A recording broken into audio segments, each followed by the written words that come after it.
All right, competition Tuesday. We're excited about today. We had a light practice yesterday morning. Yesterday was our first Tell the Truth Monday.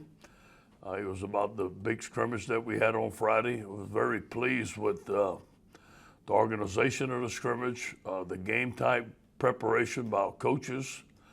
All these preseason games are designed, although we're going against each other, designed to give the feeling of a game, get prepared for a game, and see how we do under live action. I thought our team did very well on both sides of the ball. Defense got more pressure than usual. We had a large number of would have been sacks. Obviously, I called it early. There were some one-on-one wins. There were some protection breakdowns. Our offense made some big plays. There were some huge plays made for some young players, especially Arik Gilbert. He looked phenomenal on a couple of big-time plays. I thought Miles did very well. Had some things to improve on. Our young quarterbacks made some good plays. I thought our running backs ran the ball very well. Our linebackers played hard. And there was an improvement in our defensive ends. I thought those guys played very well. We still got a long ways to go, but it was a good first preseason game, number one. Today is our first competition Tuesday. I know our guys are looking forward to a tough, hard-nosed practice. Any questions?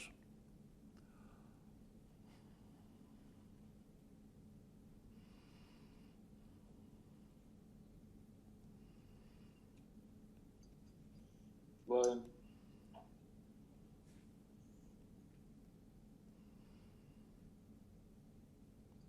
William Weathers, you're unmuted. Coach, I know you can't speak to many specifics about this past weekend, but I wanted to kind of get your feeling on the class of 2021 and kind of the gathering they kind of helped put together. Obviously, there was no contact and can be no contact between the staff and these guys, but to see the lengths they went through to try to organize something away from the coaching staff, whether it was commitments, prospects, and obviously it can only benefit the program going forward. Yeah, well, we have some great leaders that are already committed to us, and we have some outstanding players that are thinking about coming here. And I guess they got tired of waiting, and they wanted to come to Baton Rouge, and they arranged it on their own. From what I'm hearing, they had a tremendous weekend. They did a lot of great things together. I think it only brings our recruiting class closer. I wish that, because of COVID-19, obviously that's the rule, but I wish the rule would have been different to where we could be with them and have a complete weekend and pay their way. But they did what they could. Obviously, other schools are doing it, so we went ahead and did it also. Our recruits decided to do it because they've been to other schools. I thought it was very beneficial from what I'm hearing. I'm talking to most of the recruits today and tomorrow. And the parents, they really liked it, but it's not like an official visit where they get to meet academics, they get to come to a game, they get to meet with the coaches, so there's still a little work to do.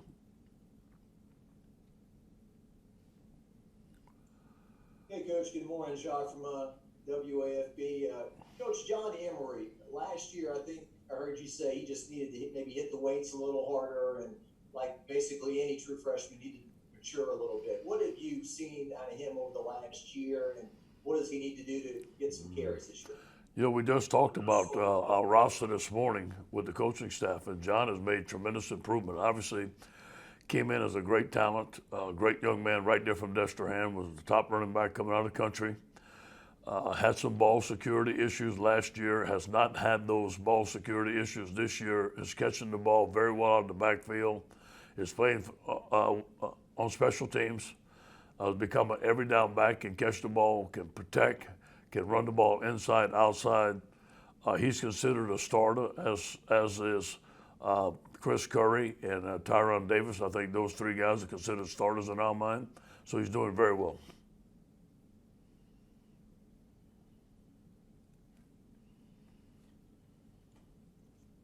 Brooks, being with the Advocate, you were speaking about recruits this past weekend in general. For the season upcoming, I mean, how are you and your staff and maybe teams in general going to handle, times during the coronavirus where you'd have official visits maybe on game day, and I don't know, how do you see that playing out this fall, and how do you approach that? You know, obviously it's still a dead period. Hopefully that they let them come to our games, and we don't know that yet. We haven't been told that yet. Right now, the early signing period is still in December, so we have 18 commitments now. We got 7 more to go. Hopefully, most of them decide to sign in December. But some of them we haven't seen play, and hopefully we can go out and see them play. It's a different year. We have to trust our evaluation off of tape, and trust that they see enough in the university to sign in December if they can't come visit. It's definitely is different.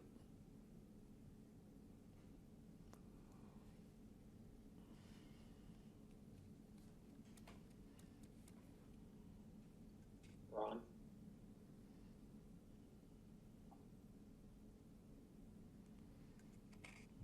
Yeah, Ed, I mean, just from watching games on TV, it seems like it's really difficult for teams to kind of get into the game because there's no crowd.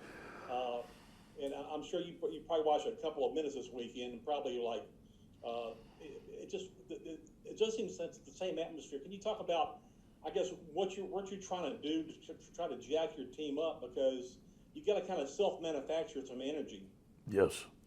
Well, we try to do it every day in practice, and that's why we practice with a lot of energy. And we told our team we're going to have to provide our own energy in Tiger Stadium on Friday for the scrimmage. And for the most part, they did good. But you know what? There's no way that we can duplicate the energy that our fans give us. So hopefully we can have some fans. I don't know how many we're going to have, but whatever it is, it's definitely going to be different, Ron. It's definitely something that we have to deal with.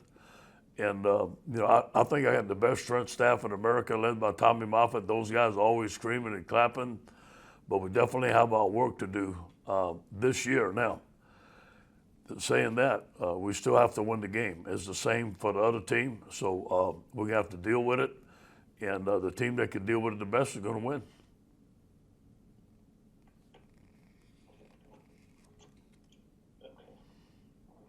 Hey, Coach, this is Josh Sibley with Louisiana Gridiron Football. Kai got the most carries last season. Do you see LSU moving to more of a running back by committee this season to encompass the different skill sets of all these talented backs? I see that. I can see, especially at the beginning of the year, using all 3 backs, maybe 4, giving them a shot to see what they can do. But if a back is hot and he's having a great game, we're not going to take him out. I want the best. I want our guys to do what they do best, whether it be catching the ball, blocking, outside runs, inside run. Let's use the running back that can do that skill the best. When the ball is in the red zone, I want the ball in our best player's hands, whoever that player may be. So I think the situation will dictate itself of who's going to be playing to start off the game. Now, if a guy's the best in every situation, he plays.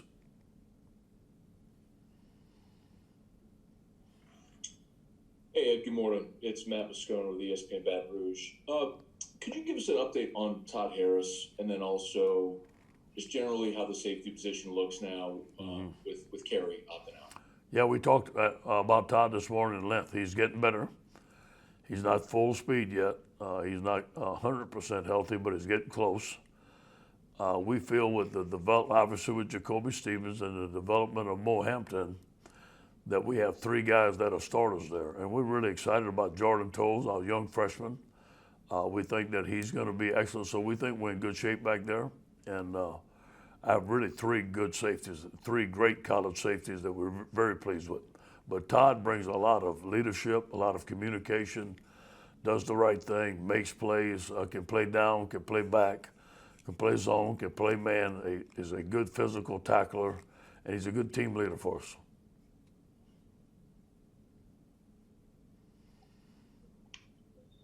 Hey, Coach, Shannon Jones with Fox 41 in Baton Rouge.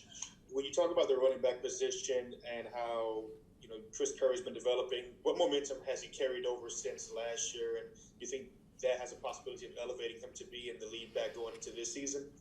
Yeah, the big game that he had, obviously he waited his turn and had an excellent game and provided a spark for us when Clyde was down.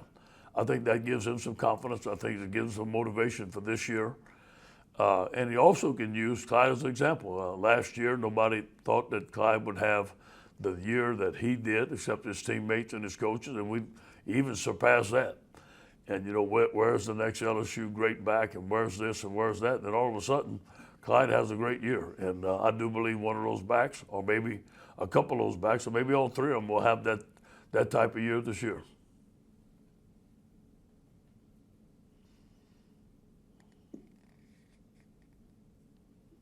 Hey, Coach.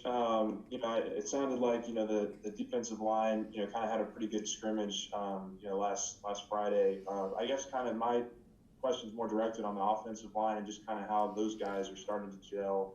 Obviously, with the preseason scrimmage down, I mean, are those guys getting more tight-knit and becoming more of a unit the last couple of weeks? Yeah, I think the acquisition of Liam Shanahan really helped us out. He's smart, makes all the calls at center. That's where it all starts. The communication, it goes down the line of scrimmage. So he's given our offensive line confidence that he can do it. Obviously, a veteran player, very smart. So it starts with him. And then you got to start our left tackle, Darren Rosenthal. I think that he is going to have an excellent year. He's a big-time athlete, as we know from Faraday, that plays defense, offensive defense in high school, moved over athletic tackle. Ed Ingram has a lot of experience. And then Austin Douglas, obviously we won a championship with Austin right there, and then Kayshon Hines. So we feel good about our first five. We got to be able to develop depth because as we know, at offensive line, we don't want it to happen, but somebody's going to get hurt. Somebody's going to have to step up, and it's more than likely going to be a young player. We need to get him ready.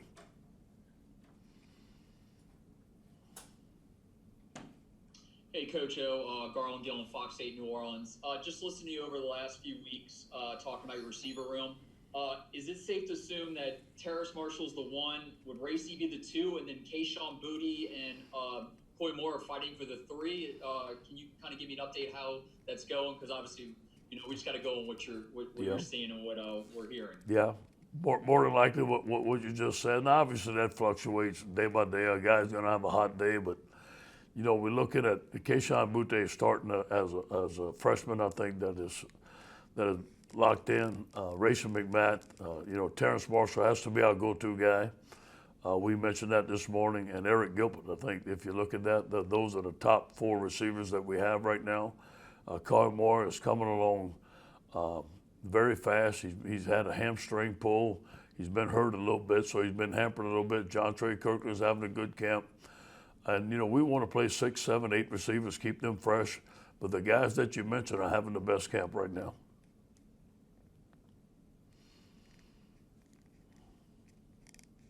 Hey, Coach, this is Shay with 24/7. You've been around recruiting and coaching your whole life. How often do you see, and even in back-to-back years now with Stingley and Gilbert, guys who are sort of so highly touted coming out of high school, and then they show up and they are who kind of everybody thought they were type of thing? Is that few and far between, or what are some guys in the past you've seen that with? Yeah, I don't want to say it's few and far between, but I'd say it's about 50-50 down the road. Sometimes the guys come out, they're the number one player in the country, and they come in and they play like it. Some of them, for some reason or another, are not because of the situation they are or the development, or somebody else beats them out or whatever it may be. But for Stingley to come in and do what he's done, I think obviously he's been coached by his dad all his life, great character, and Corey's done a tremendous job. Then Arik Gilbert coming with all the accolades he had, obviously expectations are very high, but he's reached every one of those. Now, he's still got to do it in the game, but those two guys we're very proud of. Hey, Coach, this is Matt Zenitz from AL.com.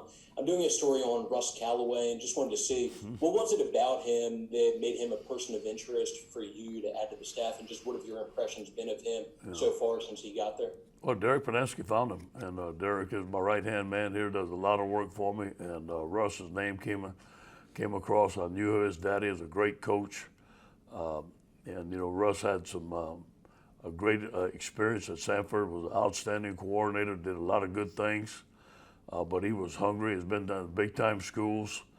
I didn't know how good he was, to be honest with you, until we got him. His enthusiasm is infectious. He's an outstanding coach, and taught well by his dad, learned well. I do believe the guy is going to be a coordinator and a head coach, and it won't be long because he's one of those type minds. He's a great worker. He's here at 5 every morning working with Coach Ensminger. Has a bright future ahead for him. And he's also a good recruiter. Has a lot of the top quarterbacks on the phone every day, talking to them. People love him. Sky's the limit for Russ. Hey, Coach, Michael Cobble here. Just a couple of questions. Was the scrimmage live? And we saw last night in the Navy game, kind of how it impacted them. How do you balance that equation? Yeah. And then just my second question would be, we saw Lloyd getting a starting job at Denver. You got so many guys now in the league. Will you pay more attention on Sundays, or are you still too busy to really be able to devote any time to them? Well, I'm answering the last one. Obviously, we're proud of Lloyd. We're proud of all our young men. Proud of Tre'Davious White, the big-time contract he got. On every Tuesday, not today because they haven't played, we make a cut-up and we show, Doug shows a cut-up of all our NFL guys that are doing very well. So we honor them every Tuesday. We keep up with them. We know what they're doing. It seemed like Daniil Hunter got a sack every game last week. We always showed him and guys that have done well that played at LSU, so we honor that. No question about that. Now, what was your first question? Just about live tackling and how do you balance it? Well, I think it's been balanced for us already by the new rules. We're on a 20-hour work week right now. We only have 25 practices in 7 weeks. So our guys are practicing 4 days a week, 3 days off. We practice on Monday, Tuesday, and Wednesday, off Thursday and scrimmage on Friday. But Tuesday and Wednesday are heavy days. Monday's a light day. And Friday's full speed scrimmage. I think the only way to get ready to play football is to hit. And like I said this morning on the radio, you never have to worry about these LSU Tigers hitting. We hit every day in practice that we can, but we also stay fresh. I think it's not a matter if you hit or you tackle. It's a matter of how long you practice and how many times you do it.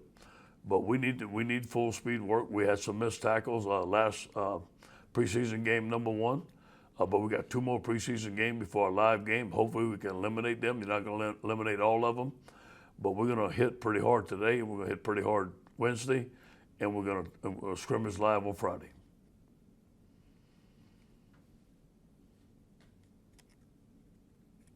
Hey, this is Scott Ravelay from The Advocate.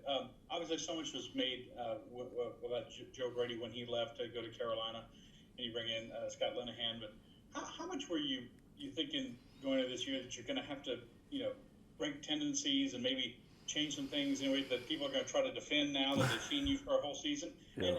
And how has Scott helped you with that? You talked about some of the new concepts he's brought into the offense.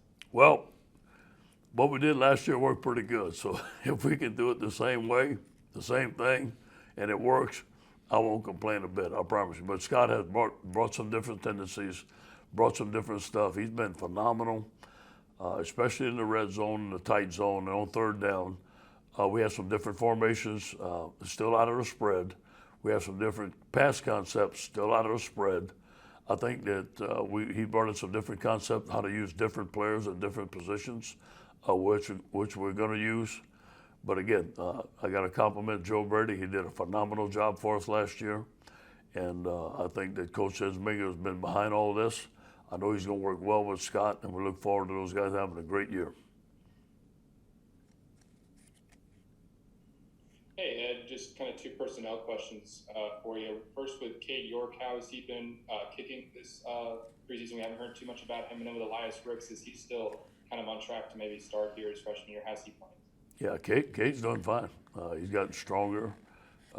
He's had some good scrimmages. He's kicking the long ball very well. Lot better consistency this year, but he's going to have a good year. We have some young guys right behind him that are competing with him. It's an open competition. Right now he's our starting kicker, but he's going to have to prove it in preseason games. Elias Wicks is doing very well. Did a great job in Big Cat the other day. He was very physical. Is working very hard. And you're going to see a lot of Elias this year as a starter, or maybe not as a starter, but definitely in a rotation, playing a lot. And we feel like he's going to be an outstanding player for us. We have time for 2 more questions, so we'll go Ed and then wrap up with Brody. Hey, Coach, all off season and even last week, we heard so much about how much you've lost. Do you think that nationally people underestimate how much talent you still have on the roster and what you are capable of this year? Yeah, I think that it's going to be a natural tendency for them to predict us not having the success that we would have if we'd have had a lot of guys coming back. But as you know, Ed, that doesn't bother us. I think we have a great team. We're going to use it as an advantage. We've been picked high, we've been picked low, and none of them usually pan out. And this time last year, nobody picked us to go 15-0 and have a great season. So, again, we got to block out the noise. But, you know, I think that, you know, those guys have legitimate reasons to say, hey, listen, they lost this, they lost that. New quarterback. I can understand where they may pick us not to have the success that we think we're going to have. But I think we are underestimated because they don't know the young talent that we have. They don't know the new coaches that we have. But again, we have to go down and prove it week in and week out. 10 SEC games, man, buckle up. It's going to be fun.